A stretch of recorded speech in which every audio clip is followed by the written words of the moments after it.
શ્રીનાથજી સચરિત્ર ગ્રંથ ગઈકાલે મહાપ્રભુજી વલ્લભાચાર્યજી જે વ્રજમાં સર્વપ્રથમ ઠકરાણી ઘાટ ઉપર આવ્યા, ત્યાં યમનાષ્ટકની રચના થઈ.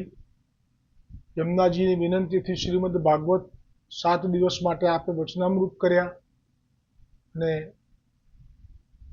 શ્રાવણ સુદ એકાદશીની રાત્રિએ દૈવી જીવોના ઉદ્ધાર માટે શ્રી ગોવર્ધનનાથજી એટલે કે શ્રી ગોકુળચંદ્રમાજીએ પ્રગટ થઈને બ્રહ્મ સંબંધ મંત્રનું દાન આપ્યું. અંતિમ દિવસે તે જ રાત્રિએ આપે મધુરાષ્ટકમની રચના કરી. 12ને દિવસે સર્વપ્રથમ આપે દામોદરદાસ હરસાણીજીને બ્રહ્મ સંબંધ આપ્યો. 13ના દિવસે આપ સદુ પાંડે ગોવર્ધન પર્વતની તલેટીમાં એના ઘરના ઓટલા પાસે આપ આવ્યા. તે વખતે જે સદુ પાંડે બધા જ સાધુ સંતો માટે એક સરખો ભાવ રાખતા, સદુ પાંડે આમને પણ કોઈ સાધુ સંત માન્યા, કેમ કે આપનું સ્વરૂપ એ તો સેવક થયા પછી ઓળખાય અને દૈવી જીવ છે એટલે આકર્ષણ તો થયું, એટલે વિનંતી કરી.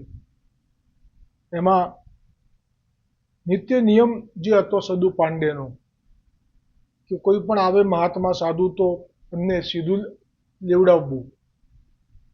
એટલે વલ્લભને કોઈ મહાપુરુષ સમજી આવકાર આપતા સદુ પાંડે કહે, આવો અમારું આંગણું પાવન કરો, પધારો, જલપાન કરો અને વાળુનો સમય થવા આવ્યો છે તો કંઈક અલ્પાહાર.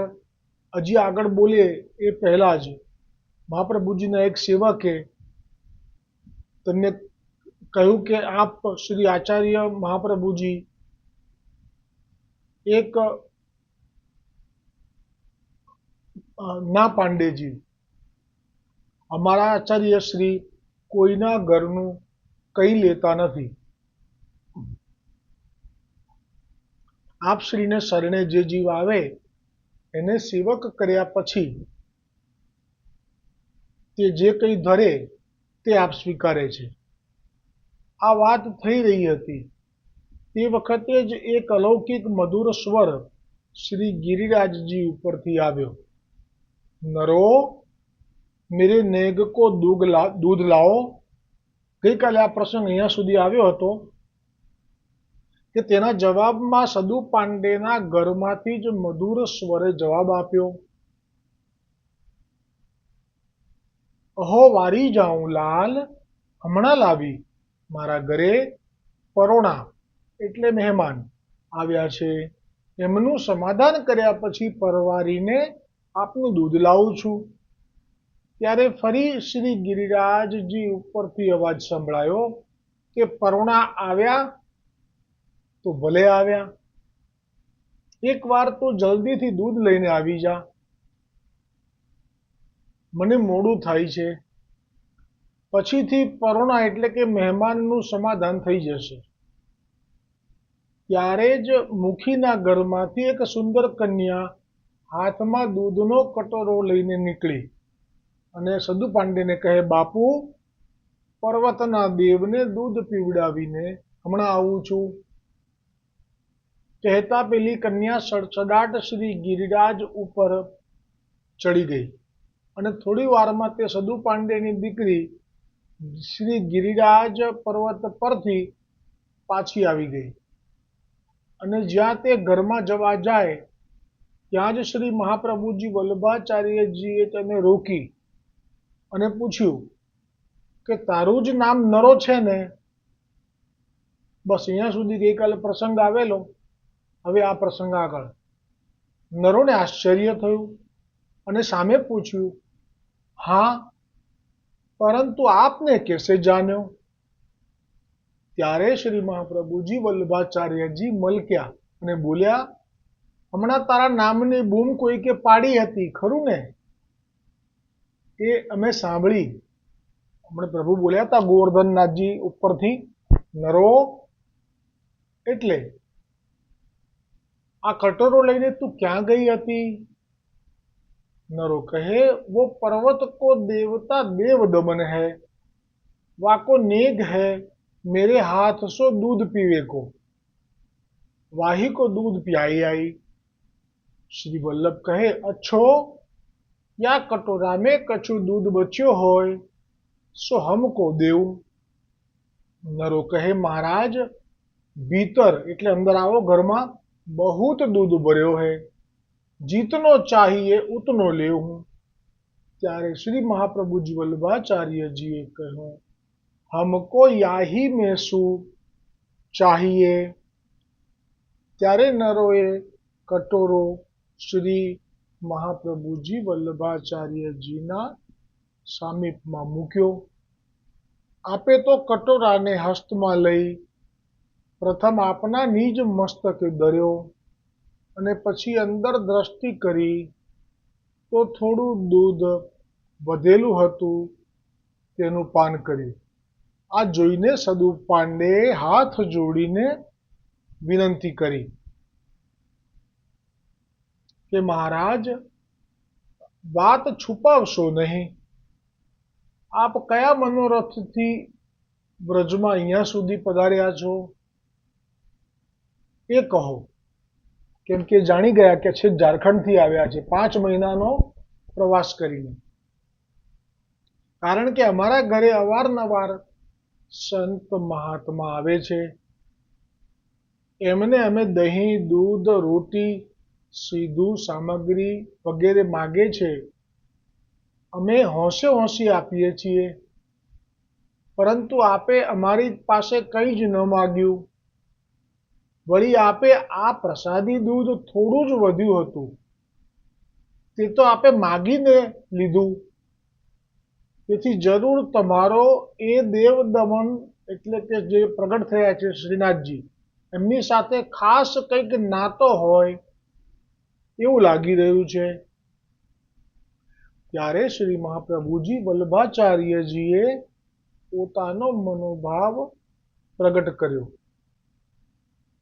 અમે યાત્રા કરી રહ્યા હતા ત્યાં ઝારખંડમાં તમારા આ પર્વતના દેવે અમને આજ્ઞા કરી કે બ્રજમાં અમને પ્રગટ કરો। અમે આ ગોવર્ધન પર્વત ઉપર છીએ એટલે અમે અહીંયા આવ્યા છીએ। એ દેવદમનને તમારી પર ખૂબ કૃપા એ દેવદમને તમારી ઉપર ખૂબ કૃપા કરી છે।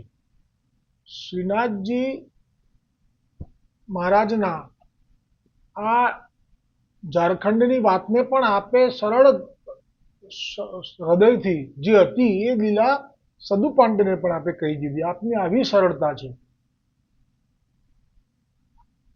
સદુ પાંડેએ જાણ્યું કે સાક્ષાત દેવદમનની આજ્ઞાથી આ મહાપુરુષ 5 મહિના આવા ખુલ્લા ચરણે પગપાળા પ્રવાસ કરીને અહીંયા વ્રજમાં પધાર્યા છે કે તરત વિનંતી કરી સદુ પાંડેએ કહ્યું મહારાજ હવે જલ્દીથી અમને પણ આપના સેવક કરો। ત્યારે શ્રી મહાપ્રભુજી વલ્લભાચાર્યજીએ કહ્યું કે કાલે સવારે અમે તમને નામ સંભળાવીને નિવેદન કરાવીશું। નામ એટલે અષ્ટાક્ષર મંત્રનું દાન કરશે અને પછી બ્રહ્મ સંબંધ મંત્ર અને તમારા દેવદમનને પણ પ્રગટ કરીશું। પરંતુ પહેલા એ કહો કે શ્રી ગોવર્ધન પર્વત પર તમારા દેવદમન કઈ રીતે પ્રગટ થયા, અમને શરૂઆતથી માંડીને વાત કરો। ત્યારે સદુ પાંડેએ ગામમાં ઢંઢેરો પીટાવી દીધો અને સૌ ભાવિકજનોને પોતાના ઘરના ઓટલા પર રાત્રિએ સત્સંગમાં પધારવાની વિનંતી કરી।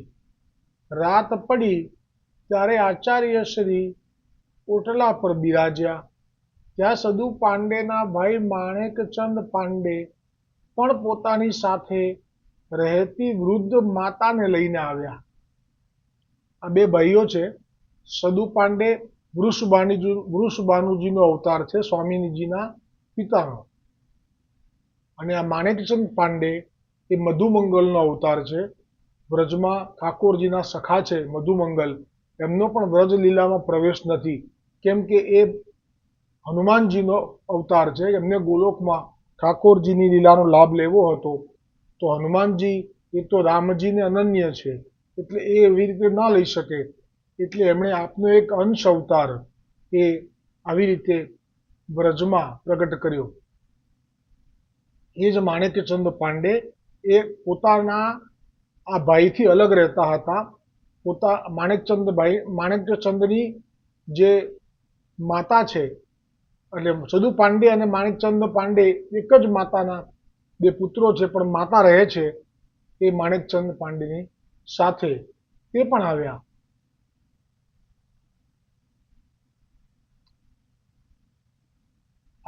મહાપ્રભુજી વલ્લભાચાર્યજીને દંડવત કરી સૌ જગ્યા મેળવીને સન્મુખ બેસવા લાગ્યા. ત્યારે મહાપ્રભુજીએ કહ્યું, તમે સૌ પરમ ભાગ્યશાળી છો. આવતીકાલે તમને તમારા પર્વતના દેવના સંપૂર્ણ દર્શન થશે. અમે પરિક્રમા કરતા કરતા ઝારખંડથી પસાર થઈ રહ્યા હતા, ત્યારે તમારા આ દેવે અમને દર્શન દીધા અને આજ્ઞા કરી કે તમે અમારી સેવા જગતમાં પ્રગટ કરો, તો દૈવી જીવ જલ્દીથી શરણે આવે. અને જણાવ્યું કે અમે વ્રજમાં ગોવર્ધન પર્વત પર 3 દમનથી પ્રગટ થયા છીએ. અમારું નામ દેવદમન છે અને અમારી આજુબાજુ નાગદમન તથા ઇન્દ્રદમન બિરાજે છે. જેમાં ડાબી બાજુએ નાગદમન એ શ્રી યમુનાજીના સ્વરૂપે છે, જ્યારે ડાબી બાજુએ નાગદમન શ્રી યમુનાજીના સ્વરૂપે, જે હાલ ગુજરાતમાં વડોદરામાં બિરાજી રહ્યું છે. બોલો નાગદમન ભગવાન કી જય હો. અને તેમની પ્રત્યક્ષ સ્વરૂપની ઝાંખીનું ચિત્ર પણ પોસ્ટમાં હશે, વિડીયોમાં નહીં હોય. અને જમણી બાજુએ ઇન્દ્રદમન, તે હાલમાં ઉજ્જૈન નગરીમાં બિરાજી રહ્યું છે. તે પણ પોસ્ટમાં ચિત્ર મૂકીશ, ત્યાંનું મૂળ ચિત્ર છે, એના પણ દર્શનનો લાભ સૌ લેશો. બોલો ઇન્દ્રદમન ભગવાન કી જય હો.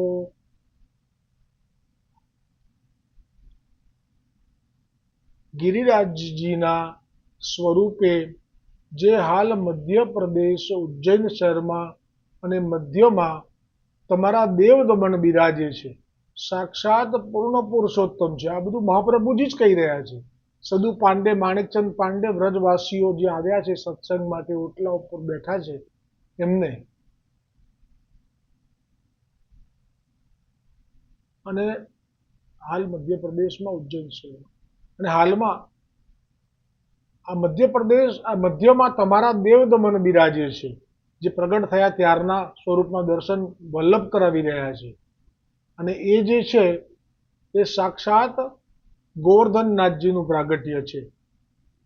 ગોવર્ધન પર્વત શૃંગાર મંડળમાંથી આ ગોવર્ધનનાથ પ્રગટ થવાના છે, એ વાત 4700 વર્ષ પહેલા ગર્ગ સંહિતામાં આનું વર્ણન કરેલું છે, અગાઉથી જ. કારણ કે એમાં ગર્ગ મુનિના આ સંહિતાનો બહુલાશ્વ રાજાને લાભ આપ્યો હતો નારદ મુનિએ. ત્યારે નારદ મુનિએ કહ્યું હતું કે શૃંગાર મંડળમાંથી ગોવર્ધનનાથજીનું પ્રાગટ્ય થશે. ગર્ગ સંહિતામાં 5000 વર્ષ પહેલા જ આ પ્રકટ કર્યું છે. હવે સદુ પાંડેએ શ્રીનાથજી કેવી રીતે પ્રગટ થયા તે બધી વાત વિસ્તારપૂર્વક કહી સંભળાવી. વળી પ્રભુની આજ્ઞા મુજબ દહીં, દૂધ, માખણનો ભોગ ધરીએ છીએ તે જણાવ્યું. સાથે સાથે વ્રજવાસીઓએ જે માનતા રાખી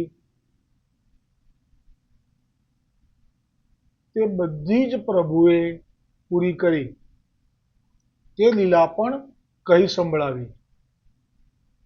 આ સાંભળી શ્રી મહાપ્રભુજી વલ્લભાચાર્યજી ખૂબ પ્રસન્ન થયા. પછી શ્રી મહાપ્રભુજીએ સૌને આજ્ઞા કરી કે કાલે સવારે આપણે શ્રી ગિરિરાજજી પર્વત પર જઈશું અને દેવ દમનને પ્રગટ કરીશું. સૌ તૈયાર થઈ જજો અને નામ નિવેદન પામવાની ઈચ્છાવાળા સૌ સ્નાન કરીને અપરસમાં આવજો કહીને શ્રી મહાપ્રભુજીએ સૌને વિદાય કર્યા. હવે બીજે દિવસે શ્રી ગોવર્ધનનાથજીને પ્રગટ કરી સેવાક્રમ શરૂ કરવાના છે તે દિવસ આવી પહોંચ્યો છે અને શ્રી મહાપ્રભુજી વલ્લભાચાર્યજીએ પણ આજ્ઞા કરી છે કે કાલે સવારે આપણે શ્રી ગિરિરાજજી પર્વત ઉપર જઈશું અને દેવ દમનને પ્રગટ કરીશું અને સૌ તૈયાર થઈ જજો. નામ નિવેદન પામવાની ઈચ્છાવાળા સૌ સ્નાન કરીને અપરસમાં જ આવજો કહીને શ્રી મહાપ્રભુજીએ સૌને વિદાય કર્યા. બીજે દિવસે સવારે સદુ પાંડે, પત્ની ભવાની, પુત્રી નરો તથા સદુ પાંડેના ભાઈ માણેકચંદ પાંડે, વૃદ્ધ માતા અને જમનાવતા ગામથી ધર્મદાસ, કિશોર વયના કુંભનદાસ, અપ્સરા કુંડની ગુફામાંથી રામદાસ ચૌહાણ તથા સર્વ દેવ દમનને સ્નેહ કરતા વ્રજવાસીઓ આવી ગયા. મહાપ્રભુજી વલ્લભાચાર્યજીએ સદુ પાંડે, માણેકચંદ પાંડે, કુંભનદાસ વગેરે જે લીલાના જીવો હતા અધિકારી તે સૌને બ્રહ્મ સંબંધ કરાવ્યું તથા અન્ય જે વ્રજવાસીઓને નામ સંભળાવ્યું.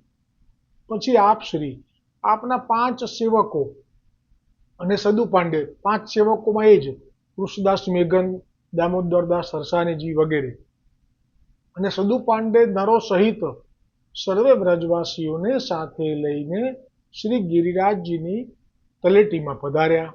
તે વખતે વ્રજવાસીઓના હાથમાં તાજું દૂધ, દહીં, માખણની હાંડલીઓ હતી.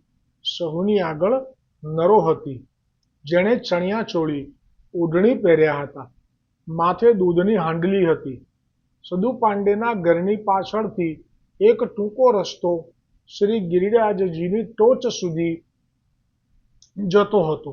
શ્રી મહાપ્રભુજીએ જેવું પ્રથમ ચરણ શ્રી ગિરિરાજજી પર ધર્યું તે સમયે જ તે વલ્લભના ચરણ નીચેની શિલા આનંદના અતિરેકમાં દ્રવીભૂત એટલે કે પોચી રૂ જેવી થઈ ગઈ.